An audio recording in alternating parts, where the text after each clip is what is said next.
Oh, that's right. We went there. From a gameplay perspective, Fallout 4 is arguably the best of all Fallout games. I mean, there's always going to be a few that disagree with one game mechanic or another as a deal breaker, but for the majority of fans of the 3D generation Fallout games, it's tough to beat Fallout 4. Until you start talking about the storyline for the main quest, that is. Then things take a dark turn very quickly. I don't think there's any contestation when I say that Fallout 4's main story, well, calling it an incomplete, incoherent mess is probably an insult to incomplete, incoherent messes everywhere. But it's not like the Fallout 4 story is completely beyond redemption, right? Well, that's why today, Gray's Detective Agency is on the case and ready to present our findings for 5 easy things Bethesda most certainly should have done to fix the main questline in Fallout 4. And just in case there was any doubt whatsoever, spoilers to a 9-year-old game. Okay, this sounds like a non-issue. What in Adam's glow is removing Mama Murphy going to accomplish? Well, you see, Fallout 4's main story has one major disconnect. Okay, it has several, but we'll address each of those in their own due time. But the biggest one that tends to rub a large number of players the wrong way is the manner in which Fallout 4 frames the time sensitivity of finding Sean, contrasted with the open world exploration aspect of, well, all Fallout games. Now, this can be done, such as in the case of Fallout 1, that puts a time limit on how long you are allowed to take performing at least a large portion of the main task. But Fallout 4 really doesn't have that penalty system in place. It just says you need to go find your missing child ASAP, but then it says, can you spend a few in-game weeks turning a Tato farm into a giant trade hub? And also, have you been up to see Grey Garden? Whole place is run by robots. And can you respond to this distress signal and investigate this museum people are talking about? And by the way, have you heard about that farm run by ghouls? Isn't that so? Let's ask ourselves, what single point in the Fallout 4 story changes an increasingly hopeless search for your child in the vast reaches of the Commonwealth into a targeted linear activity with clear directives? That's right, it's the sole survivor's conversation with Mama Murphy. Mama Murphy is just sort of a cheap callback to earlier Fallout games using some supernatural ability to see the future, but conveniently is missing the important bits, like your son's a geriatric dick now, or how about you just go straight to the glowing sea and get it over with. What she does is tells you to go directly to Diamond City and that your son is most definitely still alive. Without her telling you these things, there's little motivation for us to treat our search as time sensitive, and we don't really have much of a reason to travel directly to Diamond City. Now, we don't want to get rid of her completely, because Mama Murphy's presence is the motivation of the raiders in Concord to have trapped the Quincy survivors in the Museum of Freedom, which is a nice piece of world building on the part of Bethesda. But we could, how to put this gently, kill her off before she has a chance to tell the survivor to go to Diamond City. Maybe give her a bad case of the natural causes while you're out minigunning Deathclaws and the like. Anyway, without her and this conversation, the trail just goes cold in Concord. The game can take sort of a Witcher 3 sort of direction. There's a lot of points of interest you could look at in hopes of picking up the trail again. There's a lot of factions with the resources that could help you in your search. The lack of direction lets you choose, okay, do I want to start searching in Diamond City? Do I want to try Good Neighbor or Bunker Hill instead? Do I want to reach out to the Railroad, to the Minutemen, to the Brotherhood of Steel to get the resources I need to continue my search? Lack of direction may be frustrating to some players, but sort of expected when you're trying to solve a 58-year-old missing persons case. There's just not a lot of evidence left to go on, beyond what Sean intentionally left behind to lead you to Kellogg. This lets you explore the Commonwealth with a legitimate lack of urgency without ever forgetting what is most important to the sole survivor, finding their child. But that motivation also falls flat for a lot of players, so let's go ahead and jump straight to our next fix.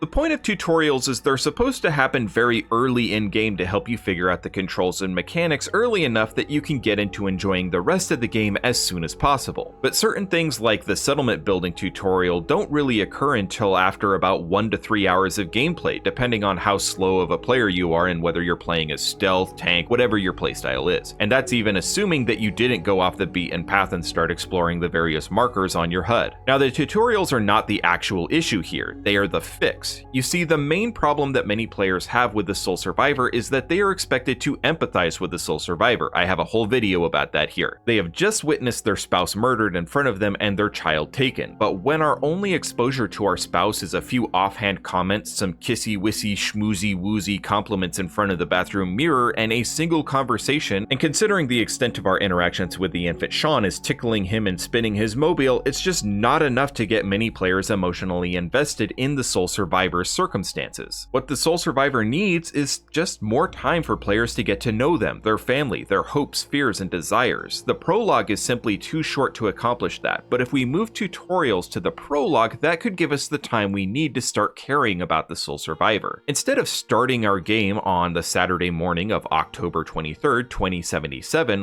why not start Friday afternoon on the 22nd? You're just getting home from work and you catch your face in the rearview mirror as you pull into the driveway. That takes place at the character creation screen. You step inside your home where your spouse is waiting to greet you while holding Sean. They ask you how work was, you answer and do the same. Naturally, Nate and Nora would have different responses given that they have different professions, and Sean gets fussy, so they hand Sean over to you and ask you to feed him while they run off to do something. It's not really important. It's just a chance for you to notice that there's this little thing in your arms that is depending on you. This is all mundane daily stuff, not really important or earth-shattering, but it shows you that your character has a role to play within the context of a family dynamic. When your spouse returns, they take Sean and tell you that the new mod you ordered for Codsworth that allows him to refuel himself has arrived, which you know will be important as he spends 210 years alone in your house. They can express how much they know you love tinkering and how much you hate having to refill Codsworth yourself, so they send you off to the shop for some alone time and you head over to a workbench to install the mod. This introduces you to the idea of upgradable items. Just as you finish up with Codsworth, you notice some soldiers on their daily patrol through the neighborhood struggling with a set of T-45 power armor that's stuck and won't move. As you approach the group, the sergeant asks you to keep your distance, but the Soul Survivor can state that they are a veteran and have seen the issue they are experiencing and knows how to correct it. The Soul Survivor can pull the fusion core out of the T-45, causing the soldier inside to disembark the suit, then reseating the core fixes the issue and the soldier climbs back in and can move around. You can offer some technobabble solution like older T-45s had issues with voltage regulation and you have to purge the power source to clear the dirty power, something like that. This engagement would serve to expose players to the idea that power armor is going to function very differently in Fallout 4 than in previous Fallout games, and sort of fix that whole question of how does Nora know how to use power armor when she was a lawyer? If she was a JAG officer, that would explain how she has power armor training, experience in small arms, all while having a JD degree, and kind of hint at how Nate and Nora might have met. It could also show that the resource wars aren't going too rosy when martial law is in effect and the streets of America are being patrolled by National Guard. After this encounter, you can head around to your backyard. Codsworth is taking care of Sean, and your spouse asks you to help them build a new shed in the backyard and set up some new lawn furniture that you got last weekend and still haven't got around to opening. So you open up the workshop, build a shed, place a table with a parasol and set up some chairs. Boom, the workshop mechanic has been established. You've done a favor for your spouse and you both now share the feeling of accomplishing a shared task. Finally, Sean gets fussy and your partner is about to take him from Codsworth to put him to bed, but the Soul Survivor interjects and says they'll do it, reinforcing the idea to the player that the Soul Survivor is happy in this life and wants to be a contributing member of the family. The Soul Survivor sings Sean to sleep and everyone goes to bed. The following Saturday morning can proceed more or less the same way as before, minus the need for the character creation screen. You now rush to the vault with a child you fed, played with, comforted, and lulled to sleep, with a spouse you've shared meaningful and meaningless conversations with, who's demonstrated their affection for and dependence on the Soul Survivor, all of which would greatly aid the player in becoming emotionally invested in their characters and help with the motivation when it comes time to try to find Sean. Is it perfect? No, not really, but it gives the Soul Survivor much more of a fighting chance at being a truly memorable RPG protagonist character on par with the Ezio Auditores and Geralt of Rivia's.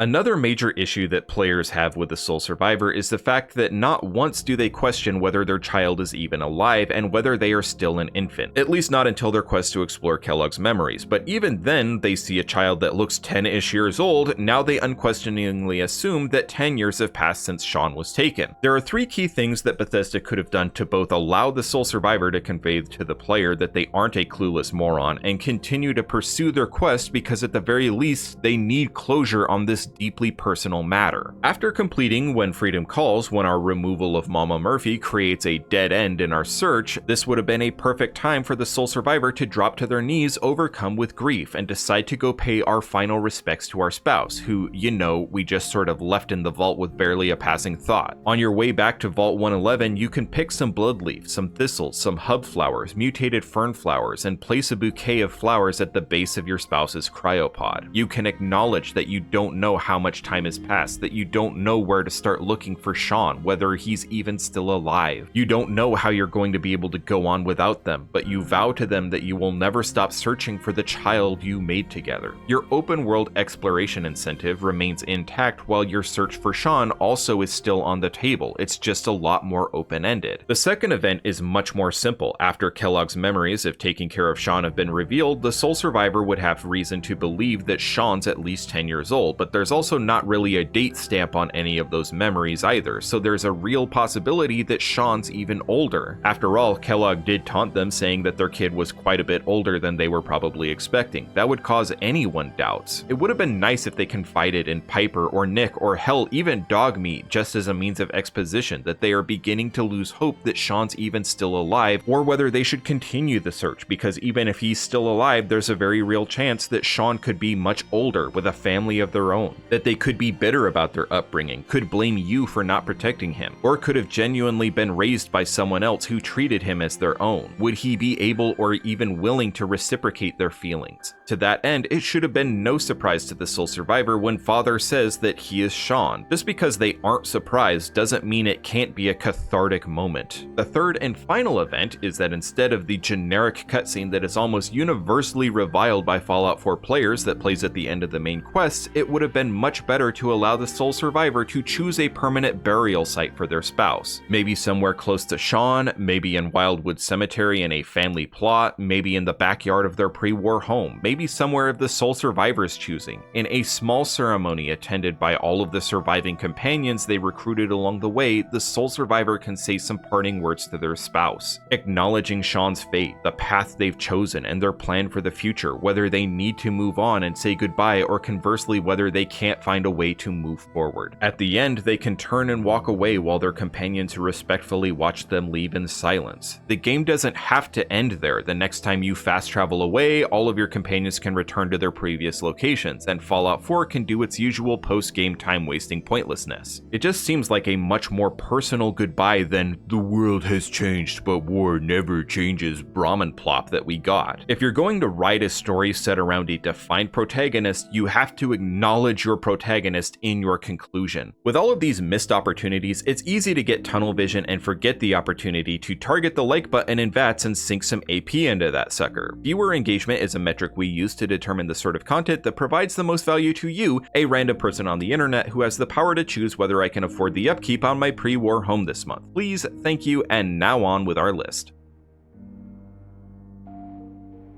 I'm not gonna lie, I got goosebumps the first time I completed the quest to explore Kellogg's memories and Nick started taunting me in Kellogg's voice. I was legitimately terrified about what I had just done. Then Nick started talking normally and I relaxed a bit, saying to myself, that's definitely gonna be brought up again, but it wasn't. That was the end of Kellogg. Whiskey Tango Foxtrot over. They had all of the pieces of a great resolution to Kellogg's story, but they wasted it. Imagine this, you just completed Nick's companion quest. Everyone's sort of forgotten about Kellogg's little teaser in the memory den by now, and he's just had his heartfelt moment saying goodbye to the real Nick's girlfriend, and Kellogg's voice forces through, mocking Nick as a clueless machine avenging a corpse's memory. Now it's time for Kellogg to get what he wants. He wants a new body, and gives the sole survivor an ultimatum. Either Nick disappears for good, or the sole survivor must help him capture a courser and transfer what's left of himself into their body. Then Nick will be Nick, and they can all go their separate ways. As the two of you track the synth together, you can butt heads over Kellogg's methods, calling him out as a hypocrite because the loss of his wife and child led him down the path that eventually deprived the sole survivor of theirs, causing Kellogg to acknowledge the parallels in their circumstances and admit a level of respect that they owe the sole survivor. After the mission goes off without a hitch, the courser addresses the sole survivor and says that before he heads off to get some facial surgery to look like his old self again, he offers them a choice. Either it's time to move on from the Commonwealth and disappear into the wastes and you'll never see them again, or they can meet at a set time and place to finish what was started. If the sole survivor chooses to let Kellogg go, they can try to talk him into going back to San Francisco to spend his final days watching over his family graves, and to let go of the hatred he's carried all these years. Or simply say that if you ever see him again, you'll kill him. Or if you choose to end things, you can meet back in Vault 111 where it all began for a final duel. It seems fitting. Its final moment of vengeance that you can bring up at the burial ceremony from our earlier point. In all cases, Nick is still Nick without any danger of Kellogg ever popping back in at some point because Bethesda doesn't know how to tie up loose ends. This is probably the hardest thing we've ever listed in our easy fixes list, but this is by far the most frustrating aspect of late gameplay, and it is the fact that none of the major factions in Fallout 4 are willing to play nice with one another. The Minutemen can actually, to a certain degree, complement all other factions. Paladin Dance is quoted as saying that the Minutemen reminded him of the Brotherhood of Steel under Owen Lyon's leadership, which in the moment was stated as a slight insult, but does seem to suggest that there is enough common ground, or at the very least, usefulness that the Minutemen could be able to work side by side with the Brotherhood. Similarly, Desdemona refuses to play nice with the Minutemen despite the fact that they never once lift a finger against the Railroad. Her only argument against an alliance is a shallow, overgeneralized assertion that the Minutemen reflect the shared values of the Commonwealth, which are rotten, which I probably don't have to tell you is as hollow and prejudiced as Maxon claiming that Dance is a soulless automaton because he was born in a lab instead of a womb. A partnership where the Minutemen provide the general security and manpower and the Railroad provide the intelligence network and covert ops arms seems like a match made in heaven, but Desdemona refuses to accept help from them even though she has direct access to the General of the Minutemen, and even if the sole survivor chooses to side with the Minutemen, assuming they allowed the Institute to evacuate before they blew it up, she'll even continue to accept the services of the General as a Railroad agent in the aftermath. Why couldn't a few lines of dialogue and a couple lines of code be written to allow both factions to storm the Institute together? Granted, I've never been part of a AAA video game development team, but holy Adam's irradiated balls does it seem like this could have been accomplished with just a few dozen man-hours plus localized voice recording and all. Now, pairings between the Institute and other factions are harder, but not impossible to justify, especially if you're leaning into the Institute equals evil direction, where they are basically just pitting the other factions against each other and using the others as cannon fodder. Railroad and Brotherhood partnerships aren't impossible, but they would certainly require a removal of certain dogmatic leadership elements before either side could be convinced to play nice. The Railroad is full of zealots, so I'm not sure anyone could be convinced to join with the Brotherhood of Steel. However, maybe Pam could convince them since she's driven entirely by logic and statistics, but Arthur Maxon would definitely need to be replaced with someone more logical and empathetic, which is almost as hard to find a member of the BOS who would be a suitable leader to replace him. Pretty much all of the Proctors, Lancer Captain Kells, all are just really terrible options. Brandis, possibly Proctor Ingram, or Dance would be the only possible choices, but they are all way too far down the chain of command to be reasonably placed next in line for Elder. Certain cut content that supposedly gave the sole survivor the option to replace Maxon with Dance notwithstanding. Also, those options would all lie pretty heavily with the sole survivor pulling the "you owe me" card instead of acting out of any personal conviction. There's just so many roadblocks that I don't think there's any easy way to accomplish the mythical peaceful ending where all factions are allied with one another to achieve a common goal, unless you also implemented our 5 easy ways to fix each of the factions alongside. I feel like there's a supercut video on the way, which by the way, we've applied this 5 easy ways to fix series to each of the major factions in Fallout 4, so if you haven't checked those out and are interested, well, they're out there. Would implementing any or all of these fixes change the order in which you rank Fallout games? Naturally, I'm a bit biased here, but I think these changes could actually put Fallout 4 neck and neck with Fallout New Vegas from a story perspective. I'd definitely like to hear your thoughts and ideas in the comments below. If you're interested in checking out our sister channel, Grey Galaxies follows the same commentary format and discusses a wide variety of sci-fi topics. Until next time, stay safe, and we hope to see you here next time at Grey Gaming.